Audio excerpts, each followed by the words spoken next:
पेश है महादेवी वर्मा की बहुत ही लोकप्रिय रचना भक्तिन। छोटे कद और दुबले शरीर वाली भक्तिन अपने पतले होठों के कोनों में दृढ़ संकल्प और छोटी आंखों में एक विचित्र समझदारी लेकर जिस दिन पहले पहल मेरे पास आ उपस्थित हुई थी, तब से आज तक एक युग का समय बीत चुका है। पर जब कोई जिज्ञासु उससे इस संबंध में प्रश्न कर बैठता है, तब वह पलकों को आधी पुतलियों तक गिराकर और चिंतन की मुद्रा में ठुड्डी को कुछ ऊपर उठाकर विश्वास भरे कंठ से उत्तर देती है, तुम पचे का बताई, यही 50 बरिस से संग्रहित है। इस हिसाब से मैं 75 की ठहरती हूँ और वह 100 वर्ष की आयु भी पार कर जाती है। इसका भक्तिन को पता नहीं। पता हो भी तो संभवतः वह मेरे साथ बीते हुए समय में रत्ती भर भी कम न करना चाहेगी। मुझे तो विश्वास होता जा रहा है कि कुछ वर्ष तक पहुंचा देगी, चाहे उसके हिसाब से मुझे 150 वर्ष की असंभव आयु का भार क्यों न ढोना पड़े।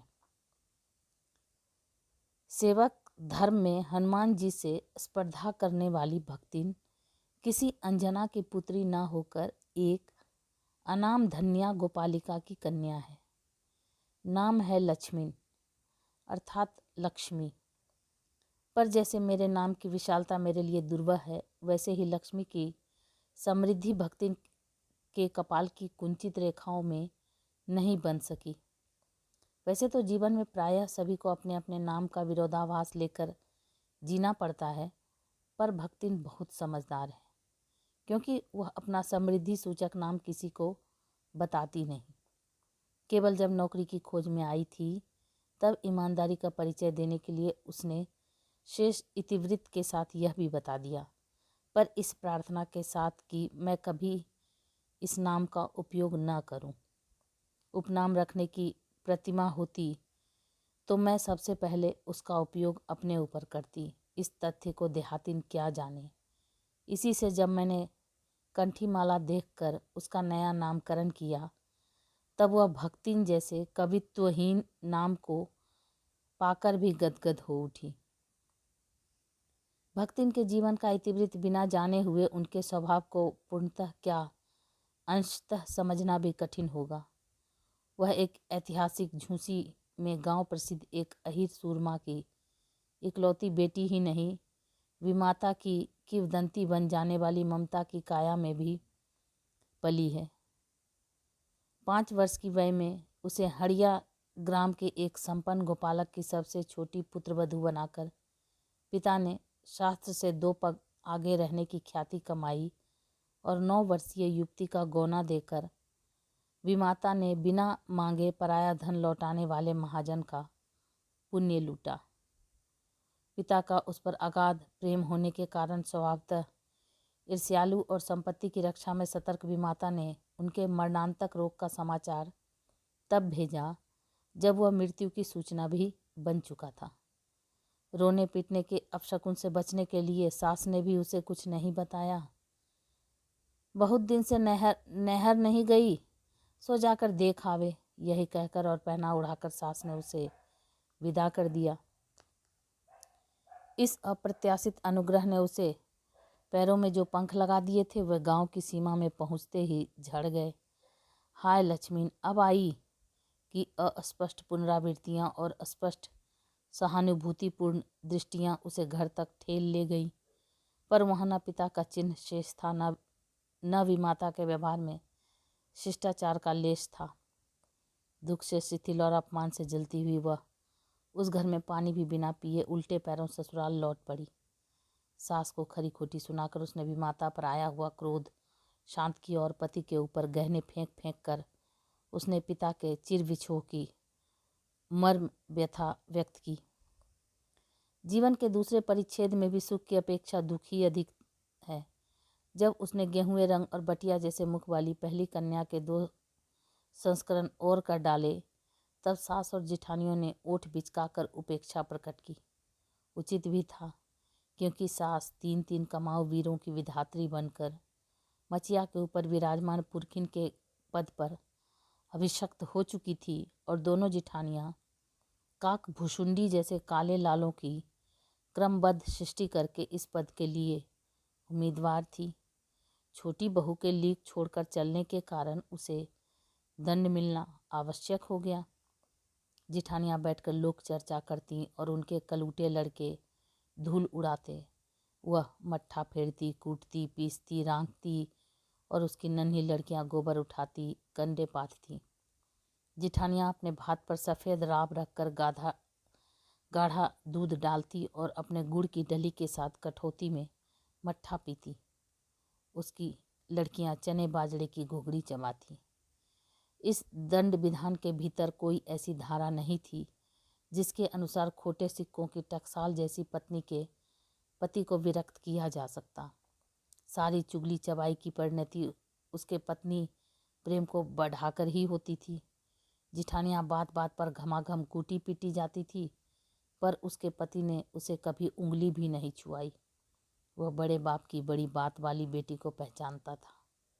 इसके अतिरिक्त परिश्रमी, तेजस्विनी और पति के प्रति रोम रोम से सच्ची पत्नी को वह चाहता भी बहुत रहा होगा, क्योंकि उसके प्रेम के बल पर ही पत्नी ने अलगौझा करके सबको अंगूठा दिखा दिया। काम वही करती, इसलिए गाय भैंस, खेत खलियान, अमराई के पेड़ आदि के संबंध में उसी का ज्ञान बहुत बढ़ा चढ़ा था। उसने छांट छांट कर ऊपर से असंतोष की मुद्रा के साथ और भीतर से पुलकित होते हुए जो कुछ लिया वह सबसे अच्छा भी रहा।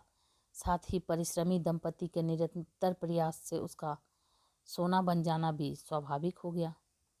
धूमधाम से बड़ी लड़की का विवाह करने के उपरांत पति ने घरौंदे से खेलती हुई 2 कन्या और कच्ची गृहस्थी का भार 29 वर्ष की पत्नी पर छोड़कर संसार से विदा ली। जब वह मरा तब उसकी अवस्था 36 वर्ष से कुछ ही अधिक रही होगी, पर पत्नी उसे आज बुढ़ऊ कहकर स्मरण करती है। भक्तिन सोचती है कि जब वह बूढ़ी हो गई तब क्या परमात्मा के यहाँ वे भी ना बूढ़ा गए होंगे, अतः उन्हें बुढ़ऊ न कहना उनका घोर अपमान है। हाँ, तो भक्तिन के हरे हरे खेत, मोटी ताजी गाय भैंस और फलों से लदे पेड़ देखकर जेठ जिठौतों के मुंह में पानी भराना स्वाभाविक था। इन सब की प्राप्ति तो तभी संभव थी जब भैयहू दूसरा घर कर लेती, पर जन्म से खोटी भक्तिन इनके चकमे में आई ही नहीं। उसने क्रोध से पांव पटक पटक कर आंगन को कंपायमान करते हुए कहा, हम कुकुरी बिलारी ना होएं, हमारा मन पुसाई तो हम दूसरे के जाव नाही त तुम्हारे पचे के छाती पर हो रहा भूंजब और राज करब, समझे रहो। उसने ससुर, अजिया ससुर और जाने के पीढ़ियों के ससुरगणों की उपार्जित जगह जमीन में से सुई की नोक के बराबर भी देने की उदारता नहीं दिखाई। इसके अतिरिक्त गुरु से कान फुकवा, कंठी बांध, पति के नाम पर घी से चिकने केसों को समर्पित कर अपने कभी न टलने की घोषणा कर दी। भविष्य में भी समर्पित सुरक्षित रखने के लिए उसने छोटी लड़कियों के हाथ पीले कर उन्हें ससुराल पहुंचाया और पति के चुने बड़े दामाद को घर जमाई बनाकर रखा। इस प्रकार उसके जीवन का तीसरा परिच्छेद आरंभ हुआ। भक्तिन का दुर्भाग्य भी उससे कम हठी नहीं था। इसी से किशोरी से उबती युवती होते ही बड़ी लड़की भी विधवा हो गई। भैयहू से पार न पा सकने वाले जेठों और काकी को परास्त करने के लिए कटिबद्ध जिठौतों ने आशा की एक किरण देख पाई। विधवा बहन के गठबंधन के लिए बड़ा जिठौत अपने तीतर लड़ाने वाले साले को बुला लाया, क्योंकि उसका हो जाने पर सब कुछ उन्हीं के अधिकार में ही रहता। भक्तिन की लड़की भी माँ से कम समझदार नहीं थी, इसी से उसने वर को नापसंद कर दिया। बाहर के बहनोई का आना चचेरे भाइयों के लिए सुविधाजनक नहीं था, अतः यह प्रस्ताव जहाँ का तहाँ रह गया। तब वे दोनों माँ बेटी खूब मन लगाकर अपनी संपत्ति की देखभाल करने लगी और मान न मान मैं तेरा मेहमान की कहावत चरितार्थ करने वाले वर्ग के समर्थक उसे किसी न किसी प्रकार की पति की पदवी पर अभिषिक्त करने का उपाय सोचने लगे। एक दिन माँ की अनुपस्थिति में वर महाशय ने बेटी की कोठरी में घुसकर भीतर से द्वार बंद कर लिया और उसके समर्थक गांव वाले को बुलाने लगे। अही युवती ने जब इस डकैत वर की मरम्मत कर कुंडी खोली तब पंच बेचारे समस्या में पड़ गए। तीतरबाज युवक कहता था वह निमंत्रण पाकर भीतर गया और युवती उसके मुख पर अपनी 5 उंगलियों के उभार में इस निमंत्रण के अक्षर पढ़ने का अनुरोध करती थी। अंत में दूध का दूध, पानी का पानी करने के लिए पंचायत बैठी और सबने सिर हिला हिलाकर इस समस्या का मूल कारण कलयुग को स्वीकार किया। अपीलहीन फैसला हुआ कि चाहे उन दोनों में से एक सच्चे हों, चाहे दोनों झूठे, पर जब वे एक कोठरी से निकले तब उनका पति पत्नी के रूप में रहना ही कलयुग के दोष का परिमार्जन कर सकता है। अपमानित बालिका ने होंठ काटकर लहू निकाल लिया और माँ ने आग्ने नेत्रों से गले पड़े दामाद को देखा।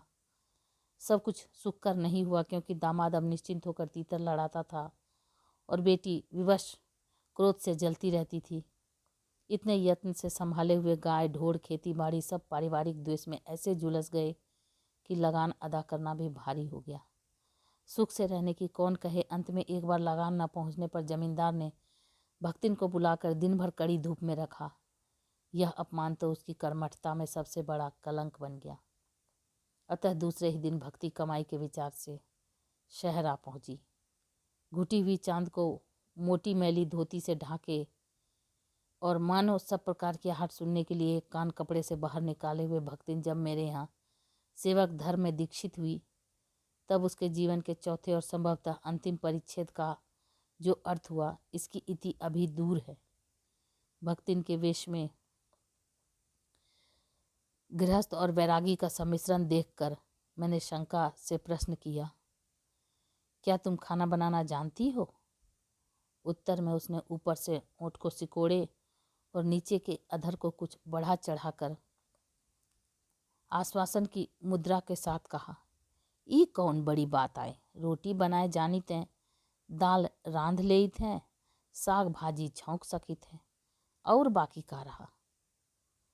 तो ये आप सुन रहे थे महादेवी वर्मा जी की रचना भक्तिन, रेणु की आवाज़ में। ऐसी ही अद्भुत कहानियों को सुनने के लिए मेरे चैनल को सब्सक्राइब करें, लाइक करें और शेयर करें। Thank you.